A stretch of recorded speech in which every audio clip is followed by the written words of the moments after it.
Would I Lie to You, the show that separates the truth from the twaddle. On David Mitchell's team tonight, a TV star who presents Dancing on Ice, a show which takes celebrities and teaches them how to cope with 2 broken legs. It's Holly Willoughby. And a singer who hasn't come on the show with his 7-piece band, as that would be madness. It's Suggs.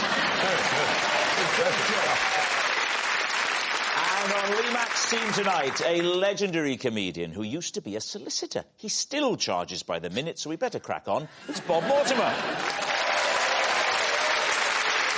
And a TV presenter who once wrote a recipe book for children, covering the whole range of kids' meals. That's right, fish fingers and beans on toast. It's Angellica Bell. So, to round 1, Home Truths, where our panellists read out a statement from the card in front of them. Now, to make things harder, they've never seen the card before, they have no idea what they'll be faced with, and it's up to the opposing team to sort the fact from the fiction. And Holly is first up tonight. OK, mine says possession. Now, there is a box on the floor under the desk. Take the item out of the box and pop it onto the desk, and then please read the card. OK. I'm going to sit you there, little guy. Are you talking to me? No. Right, this is Jeff. Every Thursday, our floor manager hides him somewhere on the set of This Morning for me and Philip to find during the show. The first one to spot him is the winner. Wow, Lee's team. What's his name again? Jeff. Little Jeff. It's hidden before the show, and you search him during the show. During the ad breaks, we have to find him. Oh, it's only during the breaks? It's never... Well, to be honest, depending on who I'm interviewing, sometimes I'll get a bit bored. I'll have a little look around and see Jeff. You've interviewed me on This Morning. And I found him so fast that day.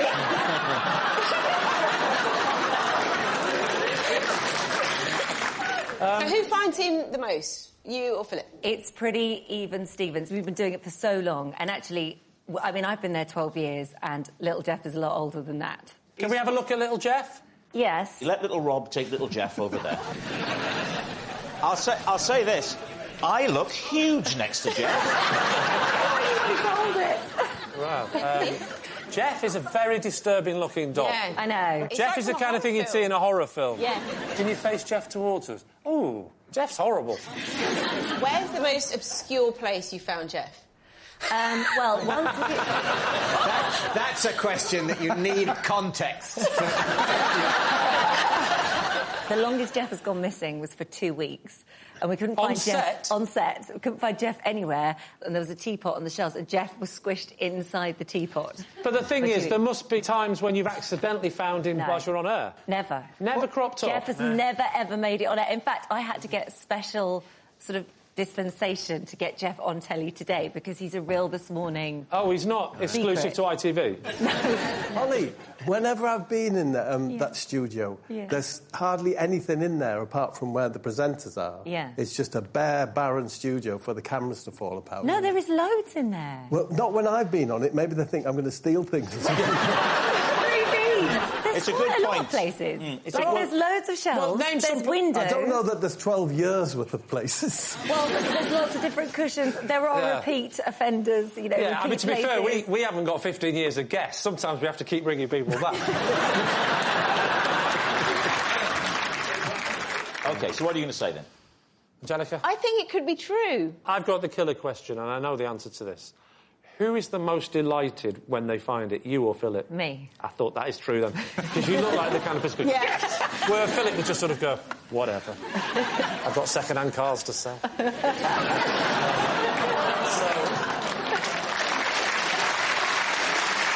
We'll say it's true, then, shall we? You're going to say it's true. OK, Holly. Little Jeff, truth or lie? Well, little Jeff, what is it? It's a lie! Yes, it's a lie. Holly doesn't hunt for Jeff on the set of This Morning. Bob, you're next. On a dark winter's night, I once broke into the garden of the local witch's house and was shocked by what I found there. David's team. OK, how... at what point... There's a lot of questions, isn't it? At what point in your life did this happen? I'm going to guess somewhere between when I was 11 and 13. 12? I'm going to say 12. And you say the local witch's house. What do you mean by that?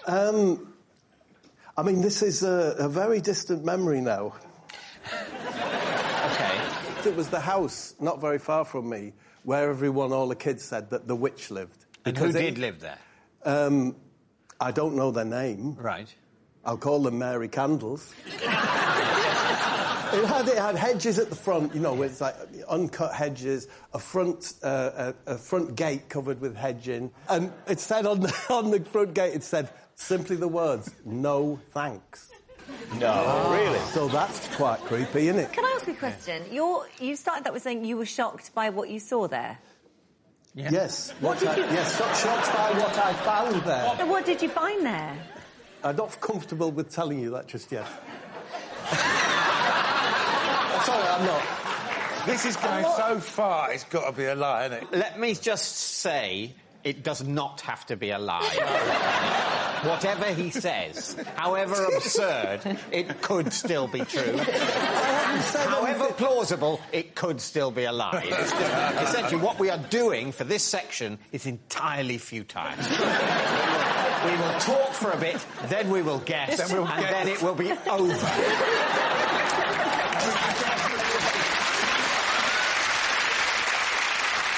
So how did you come to go into this house? Who were you with?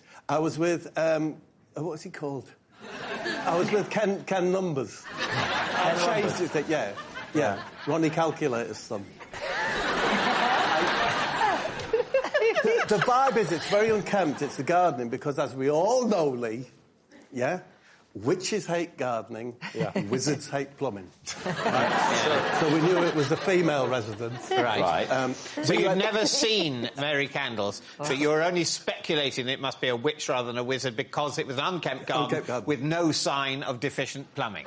Exactly. And, you know, we wanted to be the first people who said, no, we penetrated, you know, its boundaries. Yeah. We went into the front lawn, down a gate to the side, past the bins, past the back door, and then to the window where there was a light on, a big picture window, looked inside, and that's when we saw this extraordinary sight. Well, extraordinary to us as 12-year-olds. What was it? You've got to say. It was a tiny horse. And I'm not saying it was watching television, that was all that was in the room, was a tiny horse and a television on.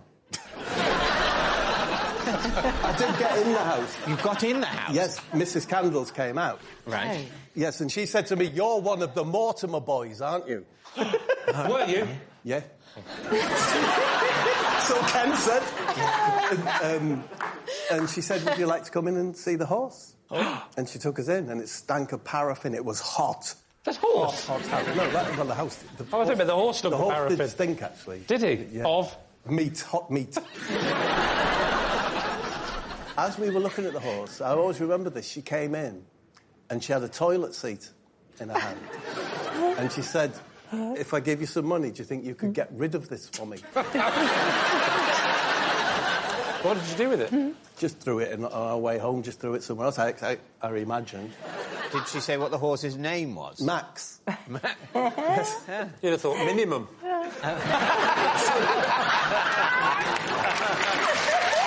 right, well, now, Suggs, what are you thinking about this? I mean, you know, it's so preposterous, but David's flung me by saying this is the way he carries on anyway. Oh, Yeah, same. I mean, but no, I'm saying lie, of course. You say it's a lie. It was when you said the horse smelt like hot meat. Well, do you remember the detail of the paraffin heaters? Yes. Oh, yes. We're talking 40, maybe 50 degrees there with those old... 40 or 50 degrees centigrade. So we're talking like the temperature of the desert in Saudi Arabia. Did you ever see Mary Candles again? No, never. Never saw her again? Never saw her again. She probably melted in that heat.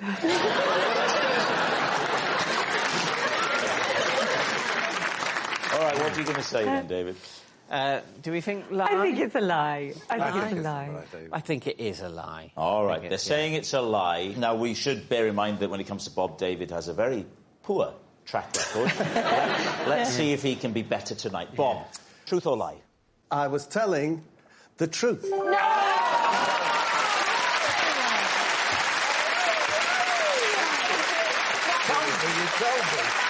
It's true. Bob really did break into a creepy garden. Suggs, you're next. I only found out Madness were trying to replace me when I saw an advert looking for a new singer. Right. What era of Madness? Quite early on. 78, this was. Oh, so you'd had no hits at this point? No, definitely not. Was there a good feeling in the band, or were you thinking there might be something up? So... Well, it wasn't until I saw the advert. I thought it was going great. Yeah, I was very surprised. Yeah. You thought it must be love, yeah? That's very good. But it turned out to be a bit of an embarrassment. Yeah! Come on! I'm enjoying it even if you're not. Is that another one of those songs? I saw this advert in Where was it, by the way, the advert? It was in a music paper called Melody Maker. Yeah, I remember that. And I was just looking through that, and I saw an advert that said, semi-professional North London band seek professionally minded singer. Why risk letting you know by putting the name Madness in the advert? Well, this is it. They didn't put the name in. Oh, so how did you find out? Because I seen the keyboard player's phone number at the bottom. So I went to a phone box and I called him up. You actually phoned him? What happened was I put on a posh voice, as you would, you know. Oh, please do it, please do it. I said, hello, Mike. I'm a bit of a singer. I'm inquiring about the job in your band. Then he's thinking, rock and roll. Just out of interest, what's happened to the old one? He said, we couldn't keep him no more. He wasn't taking it seriously. He was going to football on Saturdays instead of coming to rehearsals. Was that true? And that was true. And so how did the conversation then carry on? You absolute rotter, I said. And he said, is that you, Suggs? Listen, we could do with you back in the band, actually, playing drums. I said, well, what's happened to John, the drummer? He said, no, he's auditioning for singer. And they got a couple of gigs with a new singer, and then he left. And with a few gigs imminent, it turns out I was the only one who knew the words. So they had to ask me back, even though they hated me. How long after that incident were you on Top of the Pops? Well, we were on Top of the Pops in 1979, so it wasn't that long. Yeah, God. So... And you almost left the band? No. They almost chucked me out. Well, I was being nice. Thank you. So what do you think, Angellica? Is that the truth? I think it could be true. Especially, you know, when new bands get together, they're ambitious, they want to make it big. What do we think? A tricky one. You think it's true? I'm happy to go true. I'll go with... Go on, we'll say true. Say it's true. OK. Was it true or was it a lie? It was, in fact, true.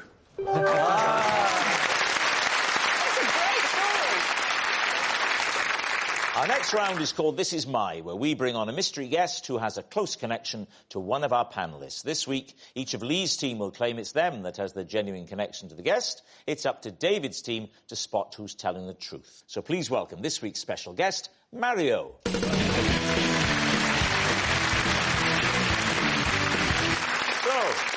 Angellica, what is Mario to you? This is Mario. He's the builder I accidentally exposed myself to. Bob, how do you know Mario? This is Mario. He's my pest controller. I got to know him when he was doing a big job for me, and ever since he's been sending me photos of massive rats. OK. Finally, Lee, what is your relationship with Mario? This is Mario, and we got into a row because he thought I was honking him, when in fact I was on my way to the garage to fix my faulty horn. David's team, where will you begin?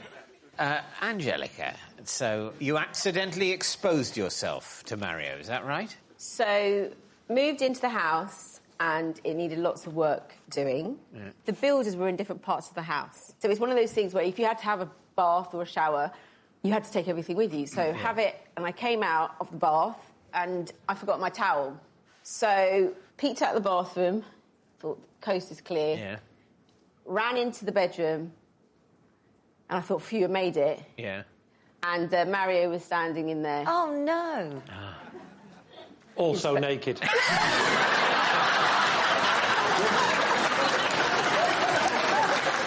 And this is her practising her alibi to her husband. And what did she say? Nothing for about 10 seconds. What did he say? Nothing for about 10 seconds. So there's 10 seconds of silence. You're naked. He isn't. He's not he naked. Isn't. How naked are you? Everything was on show. Why didn't you just run straight back into the bathroom? Why did you freeze? You know when you have that moment of shock? I just stood there. I didn't even cover. Yeah. It's all sounding very suspicious, isn't it? Like this. I was like, 10 seconds! That's a hell of a scene. And you go, oh. it was, you know, like when you see films.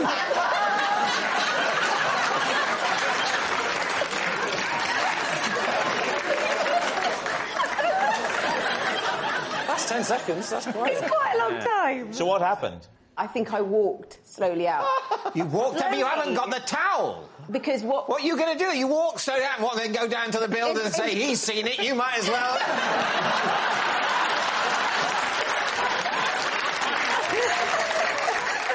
All right, who's next? Bob, what was the pest control situation that Mario initially had to resolve for you? It was moths. Whereabouts? It was in my, not quite... Wallet. I love a wallet joke. I love a wallet joke. Proper old school. Yeah. Oh, my God. It's like a half basement. It's where I store everything. Lots of bags of clothes that we, you know, haven't thrown out. Mario came round to sort it out, and it ain't easy. Where do the rats come in? Yeah, 'Cause where you said did you- rats, didn't you? I got talking to Mario, Yeah. and he showed me a picture of a rat. I mean, just like you do, sort of, just as you're chatting, and I tell you Oh, I'm what, absolutely there's a picture of a rat. Yeah, if you saw the picture, yeah, you'd show it to anyone. Why? Is it a big rat? Oh, wow, it looks like it's this big. Yeah. But I said, no, that's just him doing that, hold it, you know, towards the camera thing. Yeah. So it looks massive. And he was a bit offended by this. So subsequently, with his company, Rats All Folks... No, it's not. He had a very normal name. Yeah. Murder, She Roach. But he didn't like me doubting him. And so how now, big- whenever he gets a whopper, Yeah. bing! Do you have a favourite rat picture he sent you? Yeah, I won't let you see it, but wait. Have a look at this one, Lee. Wow. That's quite something. That is genuinely shocking, and not sure that's legal, Bob. All righty, now Lee. Lee. OK, Lee, remind us of your story. So this is Mario, and we had a row because he thought I was honking him, when in fact I was on my way to the garage to fix my faulty horn. So the fault was that it wouldn't stop honking? Yeah, it was honking randomly. So it was sort of going off at different times. You didn't know when it was going to honk, and Correct, it was sometimes or not. correct. And how many times did it go off when you were behind him? I'd say at least a dozen. Sometimes it was a... Sometimes it was a... So how did the fight break out? Well, we had a row, not a fight. I'm not an animal. So we were driving along, and he's in front of me, and I'm probably a little bit too close to him, which was my mistake, but it went... and I sort of went... It's very hard to mime. I'm sorry, there's something wrong with my horn. Well, actually, there is a way of doing it, but... So I could see him looking every time it went... and I was going, this is all fine, you know... But it just... and eventually he stops in the road, and I couldn't get past him, and he gets out of the car, and he approaches me. Oh. I opened the window, and I thought, I better keep this up. So I just went, look, I'm sorry, mate, but... I've caught this off the car. He came around, you opened the window... I didn't do that, because it's not 1986, No, David. no. No. And that was annoying, because you won't believe the noise it made when I opened the window. Yeah. And... Tell us what happens then. So he then said, yeah, you've got a problem, mate. He appears to have a problem. Yeah. You've got a problem, mate. And I said, I'm beeping you because my horn is broken. He does it for no apparent reason. Don't you beat me, mate. I'll give you what for. Yeah. At this point, he grabs me and he says, You do that one more time, mate. You do that one more time, and I'll be straight back. Given that he was that aggressive to you, you seem very relaxed being this close to him. Yeah, but I did insist on the screens. Because that's how we first met. If I did that now, they'd go down and he'd attack me. OK, we need an answer. So, is Mario Angellica's blushing builder, Bob's pest controller pal, or Lee's road rager? Well, I mean, I'm tempted to eliminate Lee quite early on. It did start falling to pieces. I think Angellica's sounds like a real possibility. Like, that is something that could easily happen, I reckon. What's difficult is the 10 seconds, isn't it? Let's be fair. I mean, you'd just scream and run away, wouldn't you? I scream when I see my own reflection naked. yeah, absolutely. You wouldn't stand there for 10 I seconds. just have to tell my... Cover the mirrors once more! I also reckon you quite like getting rat pictures. Yeah. Who would you stay in contact with? Someone you flashed at, or someone who sends you pictures of rats? And I think it's more likely to be Bob, myself. Oh, God, I think it's Angellica. Do you? Oh, I no. know, Please agree. I'm sorry. Or I'll have to think. I know, I'm sorry, I'm sorry. Right. Go with Bob. Yeah. You want to go with Bob, don't you? I just want to be right. Sometimes I really don't care, but on this moment I want to be right. I thought this show was a bit of fun. So did I. OK, we're going to go for Bob. You're saying it's Bob. Going to go for Bob. Bob, you're saying it's... Can we get it over with? OK, we're going for Bob. Mario, would you please reveal your true identity? Hi, I'm Mario, and Angellica accidentally exposed herself to me. Yes. Mario is Angellica's blushing builder. Thank you very much, Mario. So confused. He genuinely just showed me a picture of a man holding a huge rat. Why? I've got lots of pictures of rats. Can we just settle this once and for all? Angellica, have you got any photographic evidence?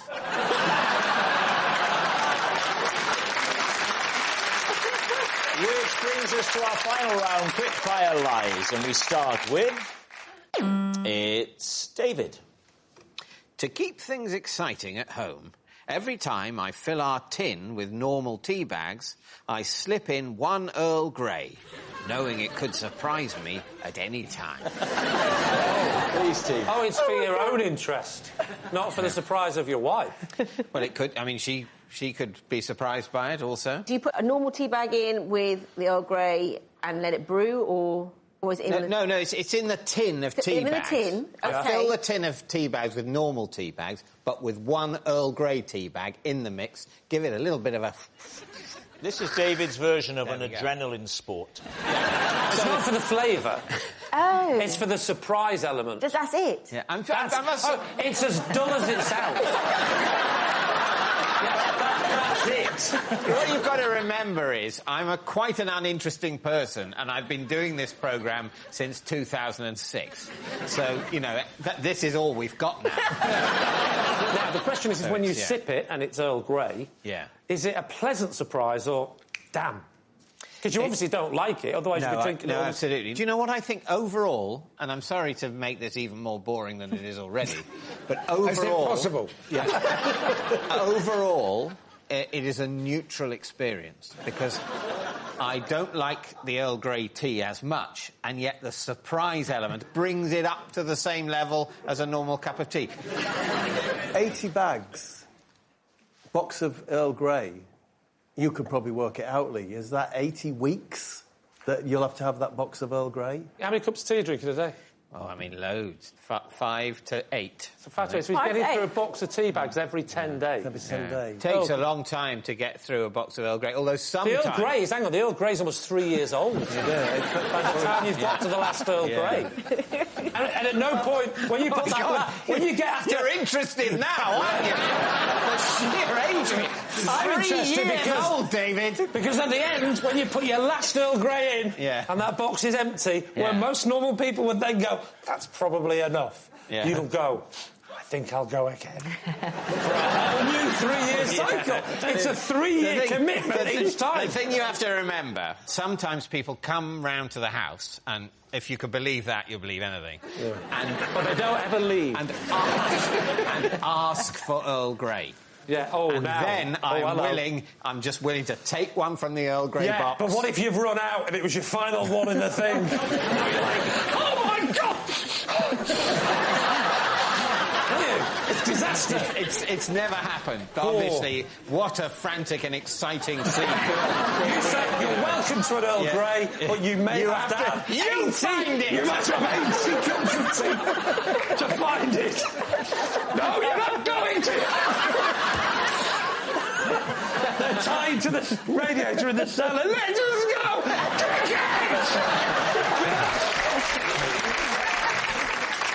OK, time to decide. Lee, what are you going to say? I believe David is capable of doing this. He needs that little thrill. You know I need excitement in my life. You need excitement, but this is a lot of... It's not exciting. So you're saying it's a lie. David? It was, in fact, a lie. Next. It's Holly. Oh.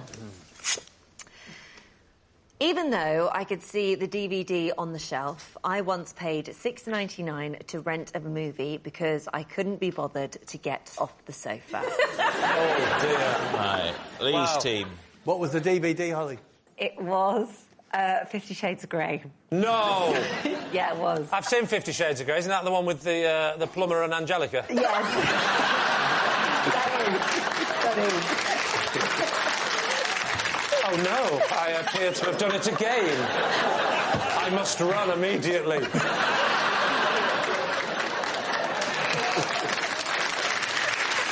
So you're sat on the sofa, the So I'm sat DVD's on on the the shelf. sofa. How far away is the shelf? It's not that far away, really. But I just literally sat down. The kids are in bed. I've got a glass of wine. I've got a blanket. Dan was working. And I was like, right. It's funny, because when I watched 50 Shades of Grey, I had a blanket as well. Be bothered. I just as cold. The heating was broke. Tried to phone a plumber, but he was in hospital. Shot.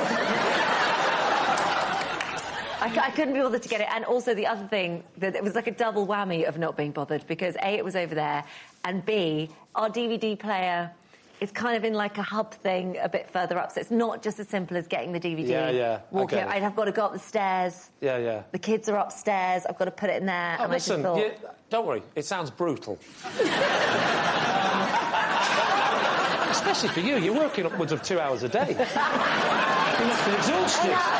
True. Right, what do we think? Is Holly telling the truth? What do you think? I think she's lying. You think she's lying? I think it's the truth. Sorry. There's something about Holly that makes me think it might be true. You're going to say true? OK. Holly, was it true? Or was it a lie? It is, in fact, a lie.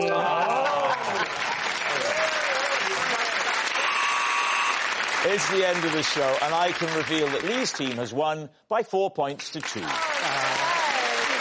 Thanks for watching. We'll see you next time. Good night.